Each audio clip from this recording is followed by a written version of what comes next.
J'accueille Ariane Chemin et Géraldine Catalano.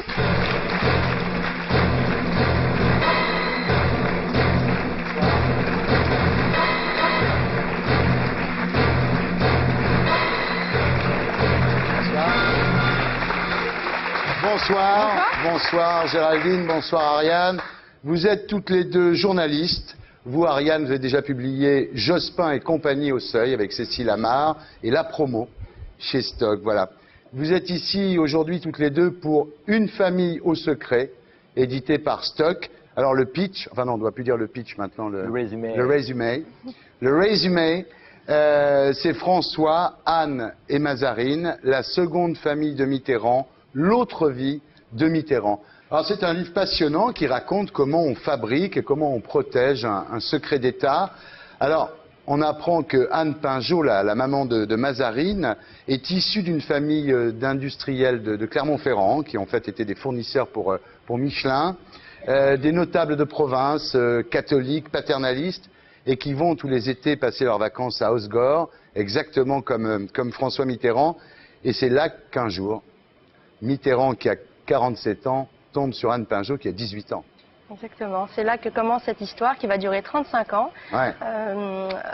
Anne Pinjot est une jeune fille très comme il faut et elle va tomber amoureuse au fil des années, parce que ça ne démarre pas lors de ce dîner précis, mais elle va tomber amoureuse de cet homme qui est marié, qui est père de famille, qui est un ancien ministre et qui aspire aux plus hautes charges de l'État. Donc elle va braver un peu tous les interdits pour se lancer dans cette histoire d'amour, qui sera sa plus grande et peut-être sa seule histoire d'amour. Alors Mitterrand à l'époque est très dragueur, hein. Avec sa femme Danielle, ils ont trouvé un deal. C'est une sorte de pacte implicite qui se noue à l'aube des années 60, parce que je crois que Danielle Mitterrand souffre beaucoup des absences de son mari et elle demande à divorcer. Et pour François Mitterrand, divorcer c'est impossible, ça n'est même pas imaginable. Il a une éducation catholique, conservatrice, provinciale, il ne comprend même pas de quoi elle veut parler. Et il y a beaucoup de gens d'ailleurs qu'on a rencontrés qui nous ont dit qu'au fil des deux septennats, quand ils quittaient leur mari ou leur femme, etc., François Mitterrand les convoquait dans la bibliothèque en leur disant non mais ce n'est pas possible, vous ne pouvez pas divorcer, c'est une autre époque. Voilà, donc ils sont ensemble, chacun fait ce qu'il veut, ils ménagent les apparences et ça dure comme ça. Et un soir, été 1961, Madame Pinjot, la mère d'Anne Pinjot, explique à Mitterrand que sa fille veut aller faire des études d'art à Paris, et alors elle lui demande de s'en occuper. Alors l'autre, évidemment, il est d'accord. Elle jette sa fille dans la gueule du loup sans le savoir. Ouais. Elle se doutait de rien, Madame Pinjot? Je crois pas du tout, au contraire, je crois qu'elle était assez charmée par Mitterrand elle-même. Elle le trouvait charmant, bien élevé, elle trouvait qu'il avait beaucoup d'attention pour elle, je crois qu'elle n'a rien vu. Voilà, alors elle lui dit, écoutez, à Paris, prenez ma fille sous votre aile, ce qu'il fait, parce que dès qu'elle arrive à Paris, il passe son temps avec elle, il l'emmène partout, non? Partout, il court les musées, oui, il se promène un petit peu le long des quais, ils vont dans les librairies, oui, c'est là que la liaison se noue. Voilà, la liaison se noue. Et pour abriter leur amour, ils ont besoin d'une garde rapprochée. Au départ, c'est François de Grossouvre, évidemment, qui sera toujours un peu l'homme des basses besognes, et une dénommée Laurence Soudé. Et c'est là qu'ils achètent cette maison à Gordes pour abriter leur amour. Alors c'est très précis votre bouquin. Vous expliquez comment cette maison de Gordes en fait a été achetée par l'intermédiaire d'une société civile immobilière et que finalement elle n'est jamais apparue quand il y a eu des enquêtes dans le patrimoine de François Mitterrand. Exactement. Ouais. Alors en 1974, il y a le fameux débat de la présidentielle Mitterrand-Giscard.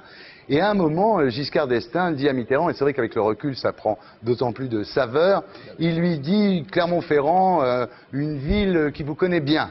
Voilà, alors ça nous a fascinés parce que pendant le débat de 74, à un moment, il est un petit peu en difficulté, Giscard, bien qu'après, il prend la main magistralement, et il regarde Mitterrand dans les yeux, et il prend l'exemple de Clermont-Ferrand et il dit « Monsieur Mitterrand, il y a Clermont-Ferrand, une ville qui vous connaît bien et que je connais bien. Et seuls les 3-4 journalistes initiés... Ça veut dire ferme ta gueule, ça. Ça veut dire ferme ta gueule. Je sais. Je sais. Ça veut dire que tout le monde sait. En même temps, ça s'arrête là, parce que Giscard n'a pas envie non plus qu'on s'intéresse trop à sa vie privée, donc finalement, ils se tiennent par la barbichette tous les deux. Ouais. C'est assez extraordinaire, oui. Alors, ensuite, Anne Pinjot est enceinte de Mazarine, et lui n'est pas du tout d'accord pour qu'elle garde cet enfant. Il dit on ne programme pas des orphelins. Il se dit j'ai quand même 58 ans, mais il ne faut pas oublier que Jean-Christophe, il a quasiment l'âge d'Anne Pinjot. Enfin, c'était des amis de plage à Osgore, donc il est quand même un peu troublé. Et en même temps, il tient énormément. C'est une belle histoire d'amour parce qu'il tient à Anne Pinjot, donc il accepte. Il dit simplement une jolie phrase, il dit J'aimerais tellement que ce soit une fille. D'ailleurs, quand Mazarine va naître, il va jouer au vrai papa. Il joue à cache-cache, il fait la locomotive, il fait le chat. Enfin, il fait... Oui, il s'investit dans son éducation. C'est charmant. Oui, oui, charmant. Ouais. Il lui apprend la liste des rois de France. Enfin, il s'investit totalement, je dirais affectivement et comment dire, et culturellement dans son éducation. Voilà, alors il l'emmène partout, il l'emmène à l'âge de 3 ans dans les caves du Panthéon. Ce qui est incroyable quand même. C'est la fameuse photo du livre de Mazarine Pinjot. Alors il l'emmène à Venise, il l'emmène à Jérusalem, enfin finalement, il se cache pas tellement au fond. Au début, non. Ouais. Avant 80, il ne se cache pas effectivement. Voilà. Il ne s'affiche pas, mais bon, il se montre, on va dire. Alors il a une vie très organisée, François Mitterrand, faut reconnaître. Noël, c'est avec Anne Pinjot. Le jour de l'an, c'est avec Daniel. Quand il va au carnaval de Venise, c'est avec sa fille. Quand il a fait l'ascension de la Roche de Solutré, c'est avec sa femme. En juillet, c'est Gordes avec Anne Pinjot. En août, c'est Latché avec sa femme. Double vacances. Ah oui, non, mais c'est dingue. C'est double vacances. Ah ouais, non, mais oui, et puis c'est drôle parce que c'est vrai qu'il a beaucoup soigné ses géographies symboliques, etc. Et donc ce que nous, on a pris pour le privé, c'est-à-dire Latché, etc., en fait, c'était un semi-privé. Ouais. C'était une sorte de public, en fait. Ouais. Oui. Maintenant qu'on sait le reste. C'est vrai. Alors en 1981, Mitterrand est élu président et pour Anne Pinjot, c'est un drame parce qu'elle sent bien que finalement elle va moins le voir, il va lui échapper. Mais le soir de l'élection, il va quand même la serrer dans ses bras rue Jacob. On a beaucoup lu toutes les biographies de François Mitterrand. On a toujours, il y a une sorte d'image d'Épinal, par exemple cette fameuse camomille qu'il prend le soir avant de se coucher. Alors on apprend dans les livres que Christine Gouzrena l'appelle en disant je voudrais féliciter François, mais il dort déjà. Et c'est vrai que quand on lit le livre de Mazarine Pinjot, on s'aperçoit qu'il dort pas du tout. Ouais. Il dort peut-être, mais ailleurs. À partir de 81, si ça se sait, ça peut être vraiment une crise de régime, ça peut être très grave, un énorme scandale. Et là, il engage Christian Proutot, donc le fondateur du GIGN, c'est pas rien, juste pour surveiller sa fille, en fait, parce qu'en fait, tous ces gendarmes, aux frais de l'État, tout ça. Voilà, la surveillent quand elle fait du vélo, voilà. Ouais, quand elle part en colonie de vacances, quand elle fait des sorties scolaires à Thoiry. Ça. Alors quand il apprend qu'il a le cancer, il se réfugie quai Branly. Et la seule personne à qui il en parle à ce moment-là, c'est Anne Pinjot. C'est assez étonnant d'ailleurs, c'est vraiment une preuve d'amour extraordinaire. Ouais, c'est le vrai amour. Cette femme, Anne Pinjot, elle sait tout. Alors, effectivement, il y a des trucs très rigolos dans votre bouquin. Un jour, il y a la patronne de l'école, Oué Mazarine, qui convoque Anne Pinjot, la mère donc, et qui lui dit, écoutez, votre fille doit avoir des problèmes psychologiques. Elle dit que son père est président de la République.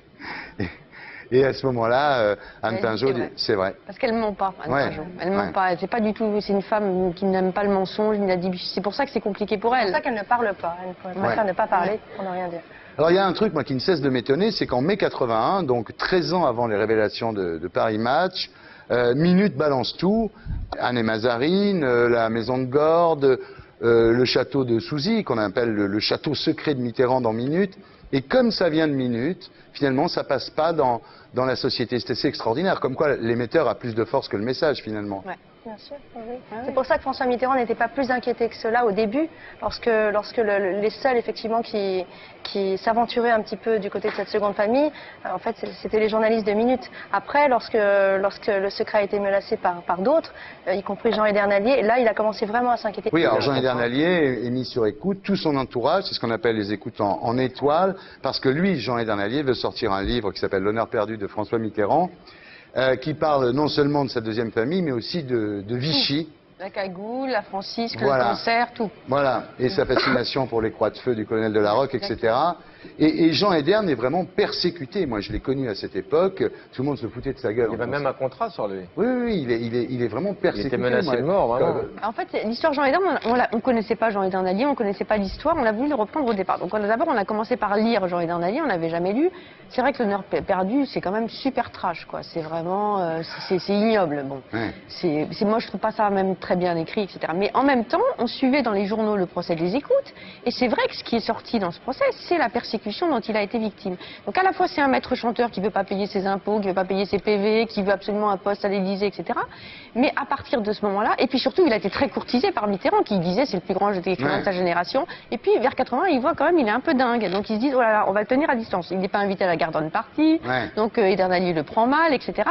Et très vite, il s'appelle. Donc quand une fois que le livre va sortir, Mitterrand fait tout pour empêcher la sortie du livre et il lit lui-même les comptes rendus d'écoute. Et là, on s'est aperçu au procès et en allant voir aussi beaucoup de gens dans son entourage qu'il est victime d'une persécution épouvantable. Incroyable. Incroyable. Bah oui, oui, absolument, parce que quand il décide de publier L'honneur perdu de François Mitterrand dans l'Idiot International, il y a des maquettes qui ont été volées, il y a des maquettes qui ont été détruites. Il y a enfin, le DA de Paris Match qui l'aide, qui lui donne un coup de main, qui reçoit Guy Tria. qui reçoit des coups de téléphone en pleine nuit pour lui dire dis-moi, tes enfants ils vont au lycée, à l'école Parc Monceau, ils devraient faire attention en traversant. Et lui il se rend compte après, au moment quand la liste des écoutés est parue en 96-97, quand il s'est aperçu qu'il était sur la liste des personnes mises sur écoute. Et et c'est vrai tous les proches sont inquiétés. Jean Moderne aussi reçoit un petit cercueil, un matin, un petit cercueil devant la porte festine, absolument. Il y a eu une enquête sérieuse sur sa mort, cette histoire de chute de vélo. Il y a son frère, Laurent Allier, qui pendant quelques mois a dit qu'il n'était pas vraiment tombé tout seul du vélo. Je crois qu'il est tombé tout seul, mais je pense qu'en fait, il avait une bonne base, il était un peu dingue, un peu parano, mais ils l'ont rendu fou. Oui, oui. Alors, là, c'est un vrai dévoiement quand même de l'appareil d'État, quoi. C'est des mœurs de république bananière. C'est fascinant. Mais vous, ça n'a pas l'air de vous choquer. Alors, c'est ça, moi, qui m'a choqué dans le bouquin, c'est-à-dire que on aimerait quand même qu'à un moment, vous preniez parti, et vous racontez ça comme si c'était pas grave. Je vais vous dire, en fait, ça a été vraiment choisi et délibéré, parce qu'on a tellement lu d'éditos de part et d'autre, Vengeurs, le système Mitterrand. Nous, on n'était pas là pour donner des leçons de morale, ni privées, ni publiques, on voulait raconter. Je pense que après le lecteur, il se fait son idée, quoi. Non, parce que Mazarine veut aller à Cuba, poum, elle peut dîner avec Castro, c'est Charras qui organise le voyage, enfin voilà. Mazarine fait de l'équitation, on réquisitionne un pur sang, un akalteke qui a été envoyé par le président turkmène. Donc voilà, enfin c'était vraiment des mœurs monarchiques. Ce qui était compliqué, c'est qu'on voyait bien que c'était un terrain glissant, parce que là on est quand même, c'est vrai, dans la vie privée, mais on s'est dit, d'abord il y a prescription parce qu'elle a écrit un livre, Mazarine, donc elle fait un documentaire, etc. Et surtout, on nous avait tellement dit, notamment au moment de la parution de la photo de Paris Match. D'abord, on a retrouvé la presse de l'époque. Tout le monde disait, mais c'est épouvantable cette photo, c'est honteux. Nous, on montre quand même qu'il a laissé faire, qu'il a accompagné. Et deuxièmement, les critiques qui étaient faites, c'était de dire, mais écoutez, c'est ignoble de s'occuper de la vie privée parce qu'elle n'a aucune influence sur la vie politique. Et nous, on montre qu'elle a eu, cette seconde famille a eu une grande influence sur les deux septennats. Ah oui. Donc ça a levé, d'une certaine manière, voilà. Oui, parce que cette photo, finalement, Mitterrand savait qu'elle allait être publiée dans Match. Et ça l'arrange à un moment, il a envie d'en parler, il a envie que sa fille soit reconnue. C'est vrai qu'il laisse faire, il négocie un délai de manière à prévenir son entourage et à le préparer. Parce que lui est prêt, Mazarine est prête, elle va avoir 20 ans, elle a envie de liberté, elle en a marre d'avoir le GSPR sur le dos tous les jours. Et donc, lui, son souci, c'est de ménager Anne Pinjot, qui n'est pas forcément très chaude pour entrer dans la lumière, et surtout Daniel Mitterrand, qui craint un petit peu d'abord, et puis qui sort d'une terrible intervention au cœur et donc qui est un peu fragile.